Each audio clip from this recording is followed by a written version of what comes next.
Okay, so there's this video that I want to react to certain parts of it, not the whole video, but I want to shed some light on the current state of the Boston Celtics, and I also want to refute some of these points that this guy is making in the video. I do like his channel, not trying to shit all over his video or anything like that, but I do think that the situation in Boston is maybe a little more dire than what he's painting in his video. So when Boston blew out Philadelphia in the first game, and everybody was talking about how this was going to be a sweep, and everybody was talking about how Philly had no chance to win this series, I said, because I have extensive experience with Boston, especially the Tatum Brown era of Boston, they give up easy games. The way they lost to Philly is the same way they lost to New York. Okay, they will play great one game, and then they will come out flat, shooting horribly from three. The defense is lacking in so many different areas, and we don't have a consistent, trustworthy big man to be able to protect the paint. Okay, we have never had a big man to protect the paint consistently. Now, when we had Al Horford played power forward most of the time.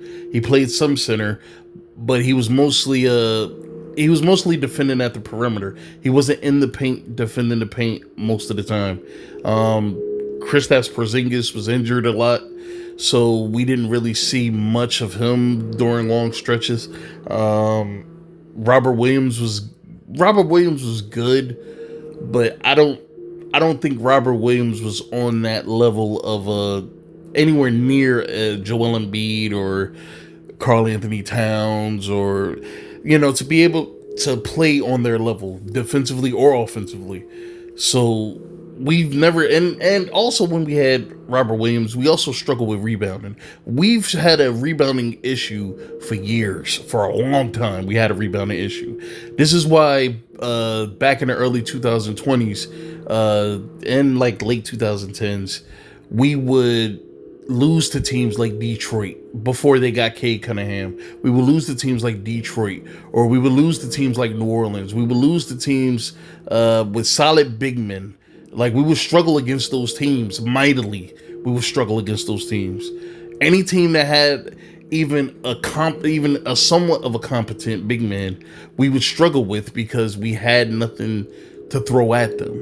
And I like Neemias Queta. I think Neemias Queta is a solid player. I don't think he's a full 82 games, for the season starter, but I do think that getting some starting spots here against certain matchups and coming off the bench in other matchups, I think Boston needs to draft a rim protector.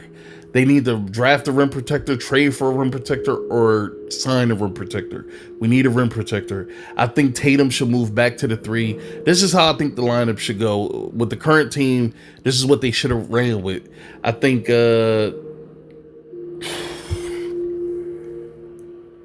I think Derek White should have started at point guard. You put Brown at the 2. You put Tatum at the 3.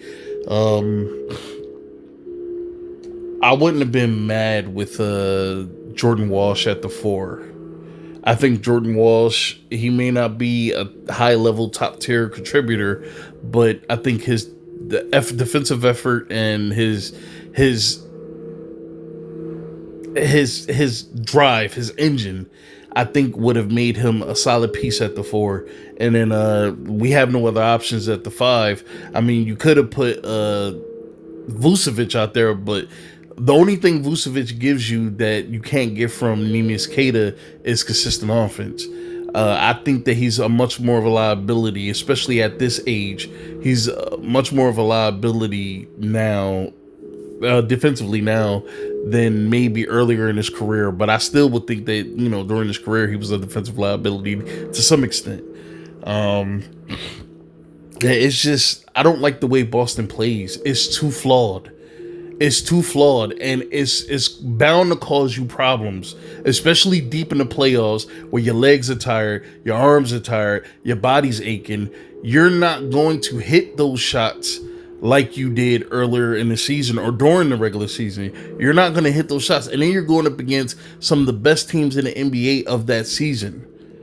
So you're going up against high level competition. You would need consistency. It is important. It is imperative to have consistency in the playoffs. And Boston does not embody that. I like Joe Mazzulla as a coach. I think Joe Mazzulla and Brad Stevens does one thing well. They are able to get the most out of role players. They are able to get the most out of role players. But when it comes to strategy, when it comes to, play running, when it comes to the way that they have their team play, the way their offense plays, the way their defense plays, I think they struggle with that so much. Since we've had Joe Mazzulla, I think Ime Udoka did a better job with getting his team to play competent defense and somewhat of a consistent offense. They didn't win, but I think he did a great job. We got there with Ime Udoka. We got there. We got to the finals, but Tatum didn't play well, and we didn't have the team to beat them. And I think ever since we got Joe Mazzulla, if I don't know what he's running, like some kind of analytic friendly offense, but the 3-pointers has to stop. They need to cut the 3-pointers down from like 40-50 down to about 25 to 30. Maybe even if you push it, maybe up to 35 at max. But I wouldn't even shoot that many. 25 to 30 3-pointers, 25 to 30 3-pointers a game is fine. And then the rest of that, attack the rim. You have two of the best wing players in the league, the best wing player duos in the league on your team. Attack the rim, draw fouls. They don't draw enough fouls. They don't absorb the contact and get to the rim. They don't do it. They settle for 3-pointers. It pisses me off. And I feel like it's like one of those situations where when somebody does something stupid and it works out, they think that that's the formula to get stuff done. And it's not. It is not how you get things done. It's not consistent enough. And I said this. They're going to have games. I did not think they would have games to the point where they would lose this series. But they would have games that they would give up because of the way they play. And I've been raging. I've been in the New England Sports Network. I've been in their live streams talking about this. I've been screaming this shit for years. The way they play is super flawed and they need to change it. This team will never win back-to-back championships. They will never win with Tatum and Brown, and if Mazzulla stays for a while, they will never win back-to-back championships because their style of play is not consistent enough. It is not dependable. You can't rely on it. But I've been raging for 8 minutes. Let me get to the points that I want to make. All right, the first part of this video is something I want to touch on a little bit. The Boston Celtics were secretly genius to shut down Jason Tatum because a lot of people thought, he should play, he should fight through it. He came back on. My bad. So I wouldn't have brought Tatum back at all. I would have let Tatum, once it got to the playoff push, I would have got Tatum out of there. Now, Tatum played well. Don't get me wrong. He played well. Not up to his normal production, but he played well. Very well. I still would have sat him. I still would not have let him play. I would have let him sit. I think, look at the way that this team played against Orlando at the end of the season when they rested the starters. If they would have allowed this team to get comfortable with each other a little more, maybe we could have got out of the first round. And then maybe we could have. I don't know. I think Philly played so well that there was really nothing Boston could do. And I will say this because I'm pretty sure that is going to come up at some point. I didn't watch much of this video. I think I watched around 2 minutes of it, and then I decided I wanted to talk about it. But The flopping that Philly was doing was fucking genius, but it also annoyed me because the flopping is an issue in the NBA, and they were flopping hard. Kelly Oubre was flopping like crazy. Paul George was flopping like crazy, but it worked out for them. It worked for them because they were getting the calls, and I was screaming at my TV saying, "I don't understand why Neemias Queta keeps touching people, putting his body on people, knowing that they're going to flop around." Joel Embiid was doing it a lot, flopping around at the slightest bit of contact, and it was getting called. It was. I felt like this series was the greatest highway robbery for Vegas because I'm pretty sure everybody expected Boston to win this series. And the fact that Philly won, I'm pretty sure that anybody that bet on Philly to win this series made bank. But yeah, the flopping was crazy. The refs were calling it. I remember in game 2, the reason why we lost that game was because Brown was in foul trouble and Neemias Queta was in foul trouble. I think they got 3 fouls apiece, I think, before halftime. Or maybe even before that. It might have been in the first quarter. I know definitely they had a couple fouls apiece in that first quarter. They were in foul trouble for most of that game. It was hard for them to not get caught up in the foul baiting that Philly was doing. And the reason why I say it's genius is because it worked. It worked to their advantage. They were flopping hard. There was even one play where Kelly Oubre flopped, and it was so obvious that he did. He flopped so bad, and they gave it to him that you saw it on the replay. He's smiling and shaking his head because he knows they know what they're doing, and the refs are giving it to him. And I knew it was bullshit when the NBA came out and said that they were going to crack down on the flopping because niggas still do it. They still do it. Look at Shai Gilgeous-Alexander. I don't care what anybody says. Shai Gilgeous-Alexander flops probably as much, if not more, than anybody in the NBA. What he'll do is he'll drive to the basket, right? He'll hit a move or two going towards the basket. He'll stop. He'll try to go up he'll make the defense think he's going up for a jump shot. They will close in, put their arm up, get close to him, and then he'll throw his body into them and then put up some ridiculous fucking shot that's not really a shot. It's just to draw the foul, and the refs will give it to them. When you reward bullshit like that, you encourage people to keep doing it. Today's game is so bad. It is so bad. I can't sit through a whole game because it's so bad and annoying to sit there and watch people. I've always been a Boston Celtics fan. I've been a Boston Celtics fan since the early 2000s when I started watching basketball, and I've always had an affinity for just watching the NBA playoffs. I'm talking every team, not just my team.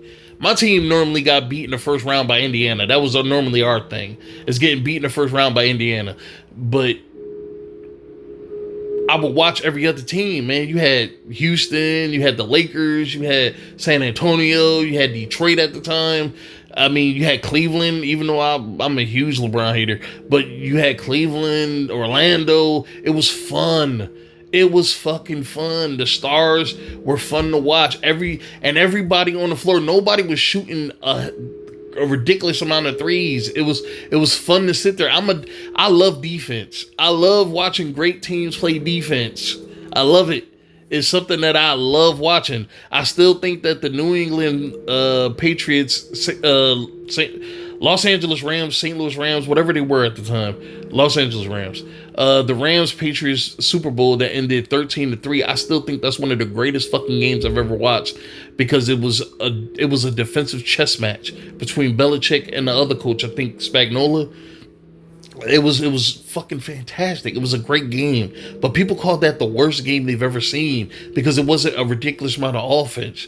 And they felt like it was boring. I thought it was a great chess match between two fucking wizards in the game. That is something, that was greatness to be appreciated. And when it comes to the NBA, this is why I miss Greg Popovich, bro. I miss Greg Popovich. I miss old Doc Rivers because the way they coach the game is just different than where it is now, man. Phil Jackson, Stan Van Gundy, Pat Riley. Like, I miss it, bro. I miss it. I miss where the game used to be. I miss it. Where it is now, it's just, is laughable. You know, the game is laughable now. And it's hard to watch. I'm not a basketball purist. I'm as open-minded and I'm as willing to adjust to the way things are as the next person. But this is ridiculous, bro. This is a clown show. It's like watching Harlem Globetrotters basketball. You're not really taking it seriously because it's just entertainment. I get basketball, all sports are entertainment. I get that. But when you're out there playing basketball at your local gym, at the local school, playing basketball on the courts, it's competitive. That's why I'm having a hard time watching this shit. It stops being entertainment because I'm competitive. And when I'm watching NBA players not be competitive, it hurts, man. It hurts. It hurts me. It hurts my soul because I'm a competitive dude and I love watching competition. I love it. I can't help it. That's why I think I gravitate to sports. I never played sports until I got to high school, and I didn't really even play much. But it's just I'm gravitated towards competition. So watching the game where it is now, it's just hard to watch. You know, it's hard to watch. I'll still keep an eye on what my teams are doing, but I just can't watch it because they're changing the game to suit the casual fan so much that they're alienating the people that helped bring the game to where it is currently. It's like people that shit all over Michael Jordan. You know, like you're talking about a guy that took the game that struggled in the 70s, that started to gain his footing back in the 80s, and in the 90s he took it to a different level, man, where it became a global thing. And now, because people love LeBron James and Steph Curry and all these other niggas, Michael Jordan no longer is the bar. He's no longer the standard. And I hate it. And as much as I not hate Kobe, but as much as I dislike Kobe as a teammate, as much as I dislike Kobe as a basketball person, like, cause I just felt like he was just such a horrible person to be around. He just seemed like he made people's lives hard for no reason. That's the only reason why I didn't like Kobe. I still think Kobe is one of the greatest players I've ever watched. I still am entertained watching those NBA finals that Boston played against the Lakers. It's still some of my favorite times, man. I mean, it was just great moments all over the place. Even when we lost, it was great moments all over the place. And but Kobe got a lot of his mannerisms, That nigga pretty much became a Michael Jordan clone. He did everything. He shaved his head, started walking different, talking different. He became a Michael Jordan clone. But that is not, I'm not talking about that level of obsession, but that is what you want, man. You want people to appreciate what came before. You know, now LeBron want to come out and say, I hope that he's proud of what I was able to do. No, shut up, nigga, because you've been competing with this nigga forever, trying to erase this nigga's existence forever. You've been getting your cronies to do that. But I'm getting sidetracked with that. I'm just speaking on how the game that I used to love as a casual fan, because I will not say that I'm some hardcore basketball fan. I'm a casual fan that paid a whole lot of attention to it. But as a basketball fan that used to love where the game was, to see where it is now is sad. It's sad, bro. It's sad. It's so sad. But let's get back to it. I've literally been waxing on poetically. I'm so sorry. All right, so this is the second point. This roster, while it looked like it for a little bit because of the level that Tatum and Brown were playing at, was never going to go out and beat any of the top three teams in the West. This was not... All right, I gotta call bullshit on that. This team was good enough to at least make it to the Eastern Conference Finals. If you're gonna bring Tatum back, which I already said I wouldn't do it. If you're gonna bring him back, you cannot lose in the first round under no circumstances. You cannot lose in the first round with this team. The backups, I would even say the end of the bench guys, Ron Harper Jr., Ron Harper Jr., Shoga, like, even Shireman's been balling. Let me not disrespect Shireman. Shireman's been balling for most of the year. Shireman's been that dude. But all those guys, you got backups all over the place. They just beat Orlando with their starters. Orlando had their starting team in there that just took Detroit to 7 games. And the backups beat Orlando. Yeah, it was 1 game, but they beat them. The backups, the end of the bench guys. You cannot tell me that losing in the first round was expected. I'm not saying he's saying that, but to say that this roster isn't good enough to make it to the Eastern Conference Finals when you got Jaylen Brown in there who played like an MVP candidate all year, you're telling me that this team can't at least get to the conference finals? BS. This team should not. This is the ultimate black eye to the way that they play, and I hope it changes. Because it needs to change. They can't keep playing this style of basketball and think they're going to be winners at the end of the season. And I don't want to shit on the championship that they won in 2024. I don't want to shit on that championship. Sorry. I don't want to shit on that championship, but they got lucky because it was a lot of injuries. And the teams that had injured stars, they wasn't able to. You should have swept every single team that lost a star. You should have swept them all. You should have swept them all. It shouldn't have been no competition. They beat Dallas. Luka Doncic, Kyrie Irving, PJ Washington.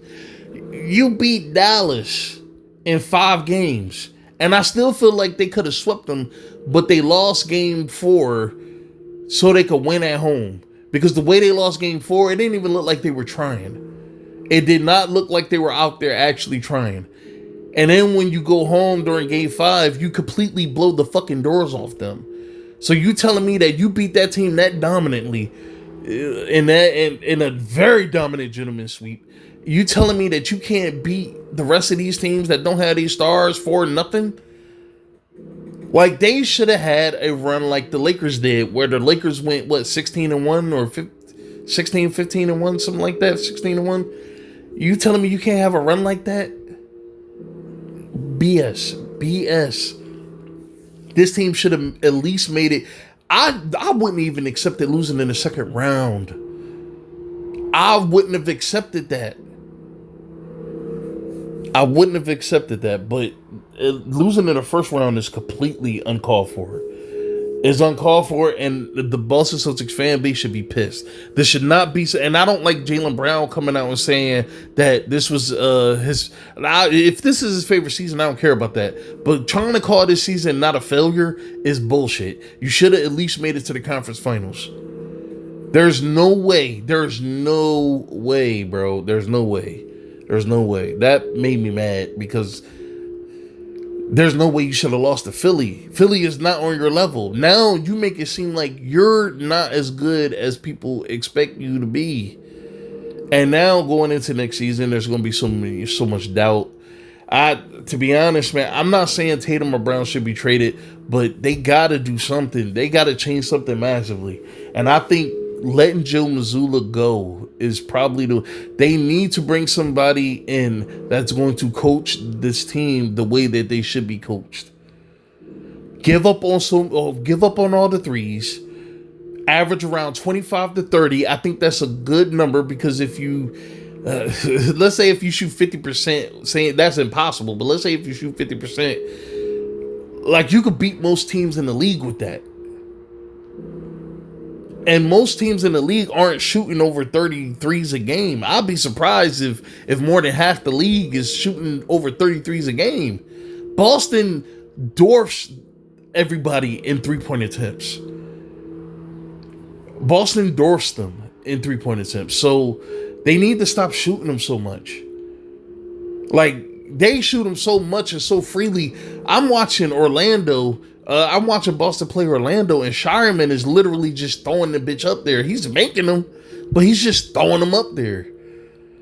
So, I don't know, bro. I'm real conflicted about this because I like this team. I like the fact that Danny Ainge was able to rob Brooklyn so bad that they pretty much handed them a dynasty. But now the dynasty is being squandered due to poor coaching. It's being squandered. I don't know. I don't like it. I don't like it. All right, so now he's going over Tatum and how Tatum looked and what Tatum did over the past few years, and you know, so I'm gonna let him see what he's saying. Insane. And over his last 4 years, you can pretty much pencil him in for 28-8 on good efficiency and an All-NBA first-team selection. And to get back to where they want to be, which is where they won this title a couple of years ago with obviously Drew Holiday and Kristaps Porzingis before they dumped those guys, they have to make some moves. They've got to get a couple more starting caliber players. I love their depth right now, but they... First of all, they don't need a couple more starting caliber players. Their starting lineup is good enough to compete with anybody in the league. It's their style of play. And again, I will move Tatum back to the 3. I will move Brown back to the 2. I will bring in a rim protector. And I will probably move Neemias Queta to the 4. Because he's kind of undersized. And I don't think he's strong enough to, or skilled enough to be able to defend some of the highly skilled, taller NBA centers that he would be going up against in the playoffs all season. I don't think that he's good enough. Now, he's athletic enough. I'm not saying he's not. He's athletic enough. But I don't know. I think there's a part of it. Maybe it's just, maybe he is strong enough to be able to hold his own down there. But I don't think he's skilled enough to be able to defend at a high level that Boston would need him to. So I will move him back to the 4, let him rim run, let him, wreak havoc on a more undersized, underweight power forwards. Because I don't know why. I guess I know it's the small ball thing to do, but all these teams moving these small forwards to power forward, I don't get it. The fact that Josh Hart, who was a shooting guard or a point guard at one point, is playing power forward is crazy to me. It's crazy to me. I don't know if Queta is the move at the 5, but anybody suggesting trading Jaylen Brown is downright silly. Like, I've seen... I don't know who's saying that, and it always annoys me when they're trying to say, hey, trade Tatum, trade. Now, at one point, I did think trading one of them was probably the best thing to do, because it felt like they were playing on top of each other, pause. It felt like they were getting in each other's way. And you got 2 ball-dominant wings, because if you don't think Jaylen Brown is ball-dominant, you're crazy. Jaylen Brown is ball dominant. So is Jason Tatum. I don't think that. I've said for years. I said since Kyrie left, they need a facilitator. Kyrie wasn't a facilitator. I don't think at any point Kyrie should have played point guard in the NBA. He should have been a shooting guard. He would have had a lot more opportunities to shoot. He wouldn't have had to deal with the responsibilities of being a facilitator. They need a facilitating point guard, somebody to get them open. Peyton Pritchard is not a point guard. I know he plays point guard because of his size, but he should be playing a backup shooting guard. They need to bring somebody in of the Chris Paul ilk that looks to get dudes in the right spot. Now, I'm not saying somebody as talented as Chris Paul, because you're probably not going to find that.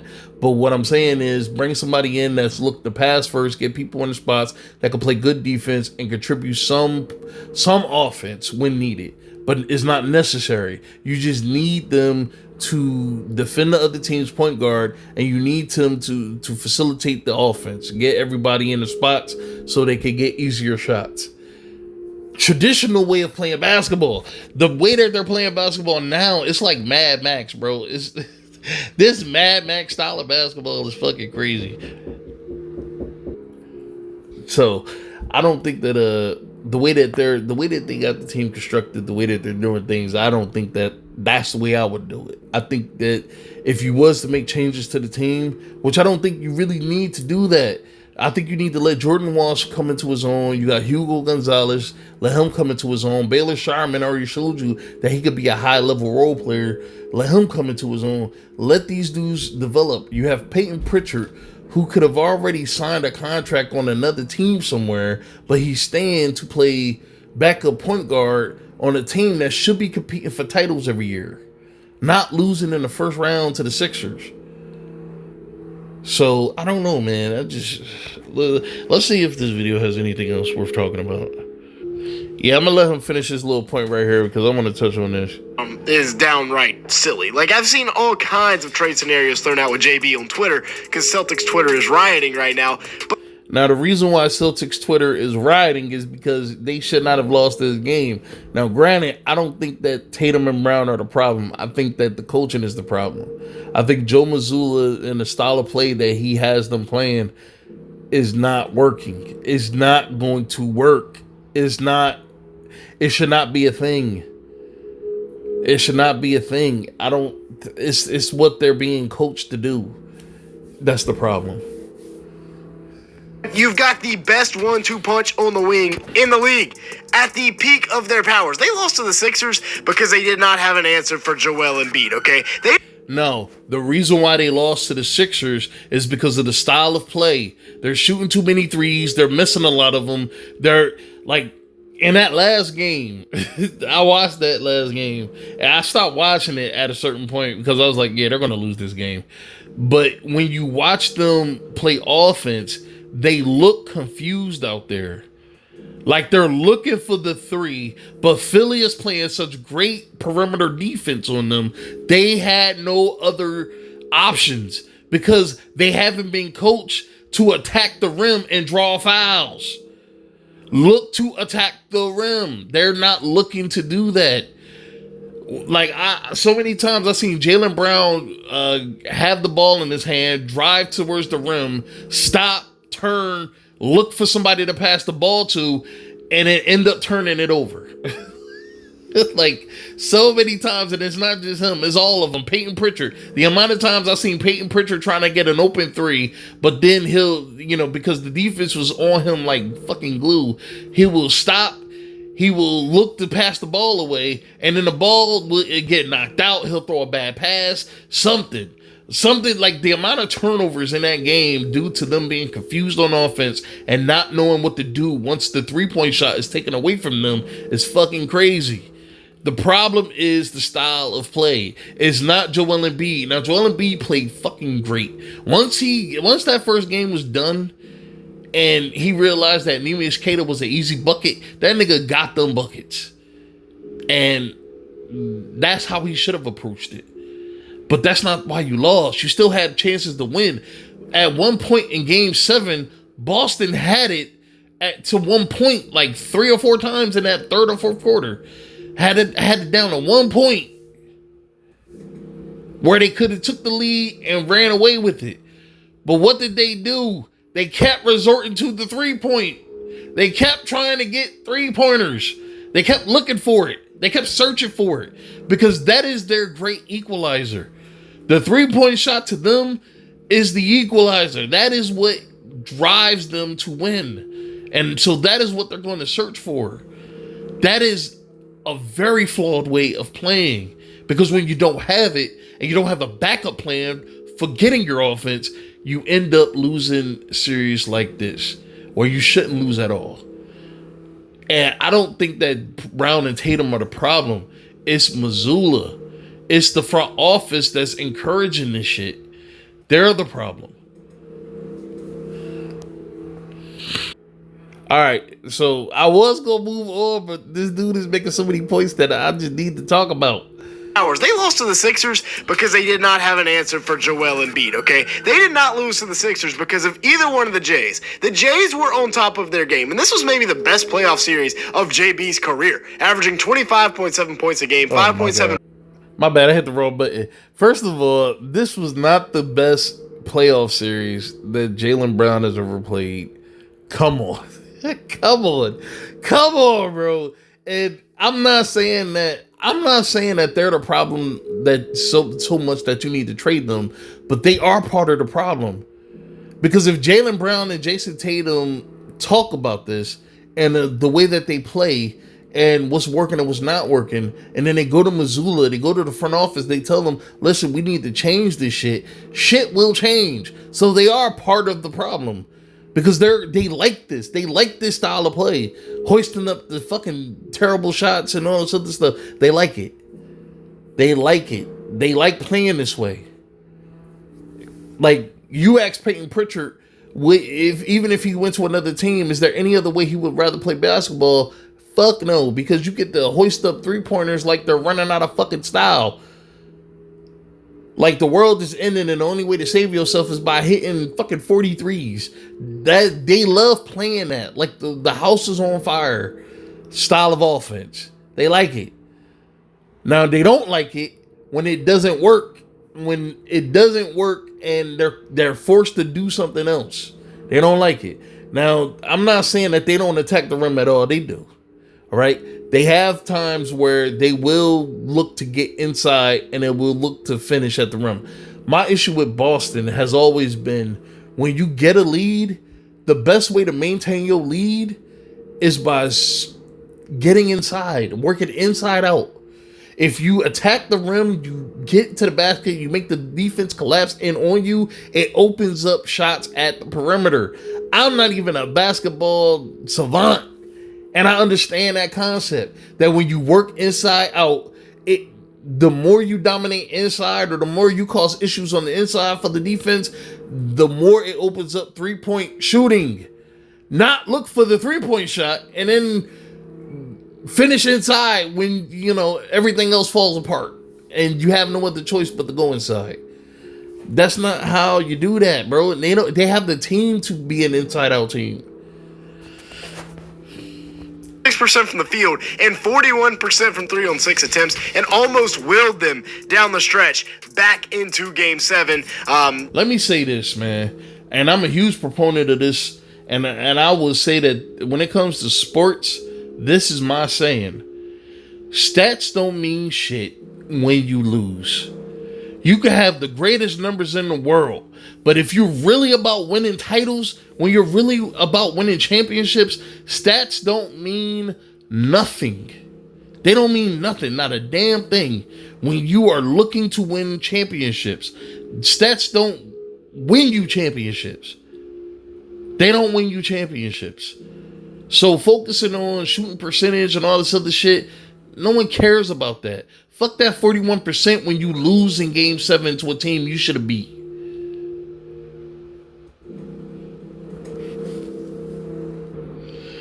Alright, so he just said that Boston was undermanned. They didn't have any significant injuries. Tatum came back. Brown was there. Pritchard played. Shireman played. Jordan Walsh had some play. Derek White played. Neemias Queta played. Vucevic played. I'm trying to think. Yeah, most of their people. I think Hugo was still injured, but most of their players, they still had them. This is a team that won 50 games. They had their team. They just did not play well, and Philly beat their ass. Like, that was it. That was all, bro. Philly don't gotta win another fucking series this year, and this will be a massive fucking success for them, while this is a massive failure for Boston. I love perspective. It's so great. Let me say this, because he's talking about Peyton Pritchard right now. Let me say this. Peyton Pritchard will only stay in Boston as long as they're competitive. The moment the winning stops and the money isn't anywhere near what he can make on the open market, he's going to leave. And if I'm Peyton Pritchard, I'm giving this till the end of my contract. I don't know when this year, next year, the year after. I don't know when his contract is over, but when his contract is up, I'm leaving. I'm going to go get a bag, because he could go somewhere and get a bag, a bigger bag than what he could get in Boston. I would go somewhere, probably like Miami, Milwaukee, seeing as how they're I think Giannis wants to leave now. There are plenty of teams that will pay you a bag to come there and shoot three-pointers. And if he picks the right situation where he's the best player on the team, shit, they'll pay him a hefty bag and he could play his style of play. I mean, he's already won a championship.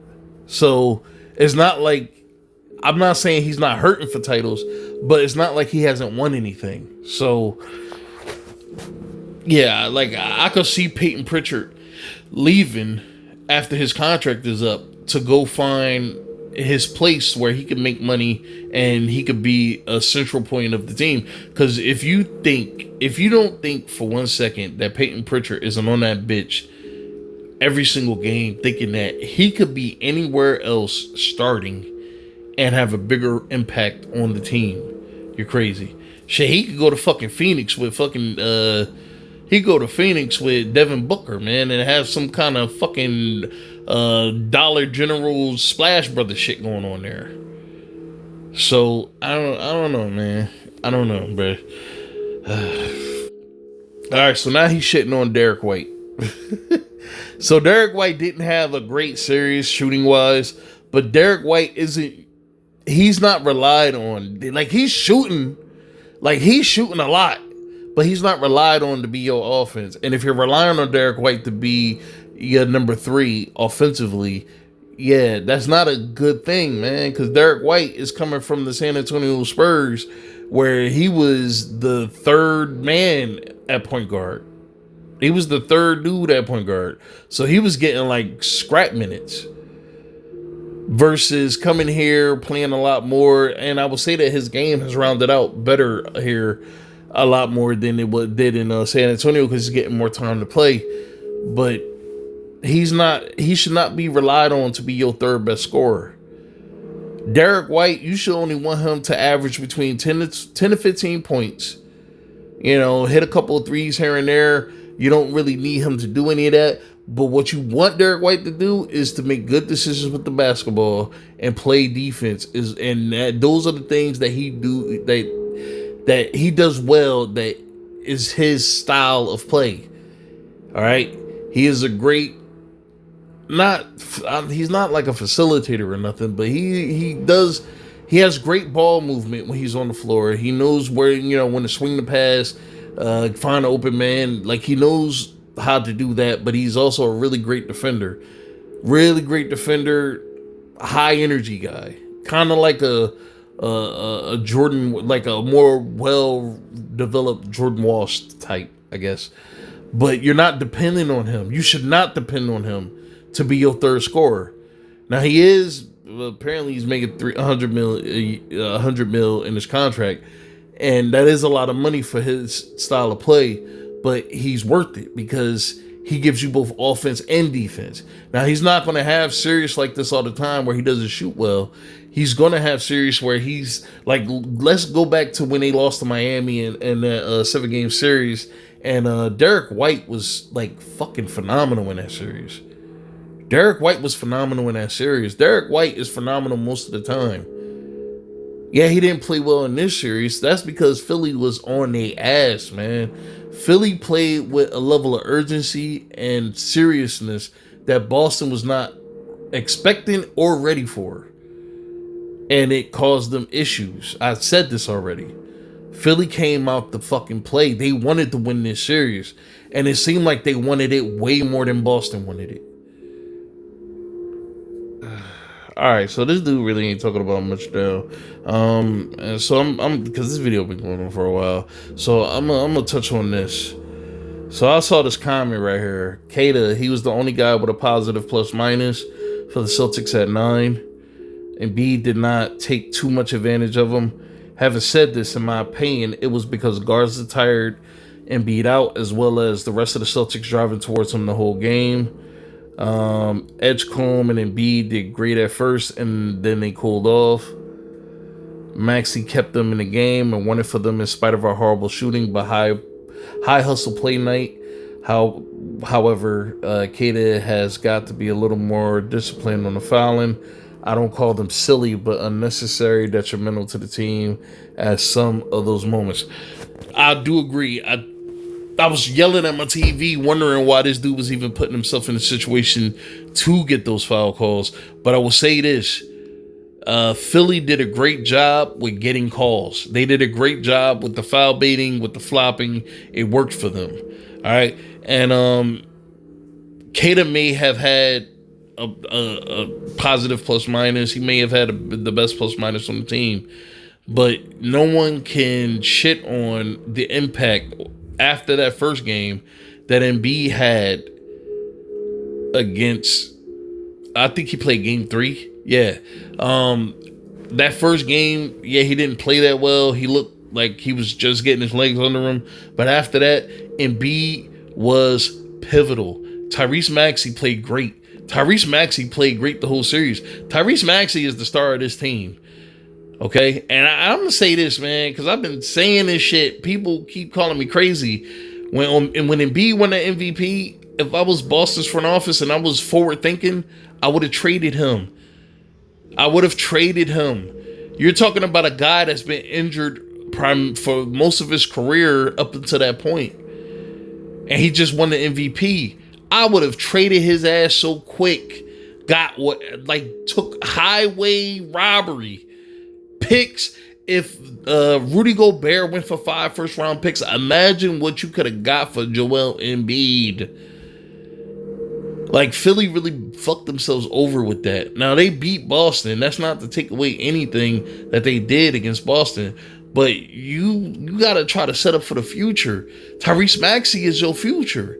VJ Edgecombe is your future. Trade Embiid. Get him off the books. Get his money off the books. Bring in capital. Bring in a player if you can get one. But I will be mostly focused on the picks. If they would have did this when Embiid won that MVP, I think Philly would have been in a way better position today. Or today as the current state of the team. Right now, like, once they lose to New York, which I would assume that they're going to lose to New York. Once they lose to New York, now you're looking at an offseason where you still don't know if Embiid is going to stay healthy. You still don't know, and he probably won't. This dude missed 50% of the games since he came into the league. That is crazy. So I don't know, man. I would have traded his ass, but you can't deny that he was pivotal. If Embiid wouldn't have came back, I don't think Philly would have had enough. They would have had enough to maybe win 1-2 games, but they wouldn't have had enough to win the series. I think Embiid coming back kind of put the brakes on Boston. And I wouldn't even blame Keita for the fouling too much. It was just the flopping was working, man. Go back. For anybody that don't believe me, go back and look at this series and you'll see, man, it was a lot of flopping. There's a lot of flopping all over the NBA. But it was a lot of flopping in this series. Kelly Oubre, Paul George, even Embiid was out there flopping with his big ass. Like, it was a lot of flopping, man. Like, my favorite flop is that I find hilarious because I find it so ridiculous. When people are running plays and they're running like screens, like plays that revolve around multiple screens or even one screen. And when a defender hits the screen, he'll throw his body like he just got hit by a bus or some shit, and then they'll call illegal screen or some shit, man. It's funny, man. Or offensive foul, blockers, whatever. They'll call some shit. But it's so funny, man, because they just like start flailing their body and ragdolling all over the floor. It's hilarious. That's my favorite flop because I find it entertaining. It's hilarious. But yeah, they did a good job. I mean, congratulations to Boston. I mean, congratulations to Philly. I hate Philly so fucking much. I hate every Philly team, man, because I live in Jersey, so I grew up hating the Eagles, the Sixers, the Flyers. I don't even watch hockey like that anymore, but I hate the fucking Flyers. I hate all Philly teams. But I think I have mad respect for Philly teams because one thing nobody can say is that they are not some hard-nosed motherfuckers that you have to respect. You have to respect when you play them. And they do a good job with making shit entertaining at least. So congratulations to them. Boston needs to step it the fuck up. They need to. I really believe they need to fire Missoula, man, because I think that Missoula's style of coaching is doing them in. That is their biggest hurdle, is the way they play. But that's it, man. I'm done. I'm done. I'm tired.